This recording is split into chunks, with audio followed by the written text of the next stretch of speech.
আসন্ন ত্রয়োদশ জাতীয় সংসদ নির্বাচনকে সামনে রেখে সারা দেশের ২৩৭টি আসনে প্রার্থীদের প্রাথমিক নামের তালিকা ঘোষণা করেছে বিএনপি।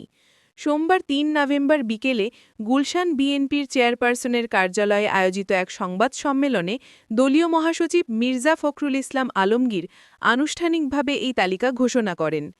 সিরাজগঞ্জ জেলায় ঘোষিত প্রার্থীরা হলেন সিরাজগঞ্জ ২ অর্থাৎ সদর কামারখন্দ আসনে বিএনপির স্থায়ী কমিটির সদস্য ইকবাল হাসান মাহমুদ টুকু, সিরাজগঞ্জ ৩ রায়গঞ্জ তাড়াশ আসনে সাবেক ছাত্রনেতা ভিপি আইনুল হক, সিরাজগঞ্জ ৪ উল্লাপাড়া আসনে বুইবারের সাবেক সংসদ সদস্য এম আকবর আলী, সিরাজগঞ্জ ৫ বেলকুচি চৌহালি আসনে রাজশাহী বিভাগীয় সহ-সাংগঠনিক সম্পাদক আমিরুল ইসলাম খান আলিম এবং সিরাজগঞ্জ ৬ শাহজাদপুর আসনে ডাক্তার এম মুহিত।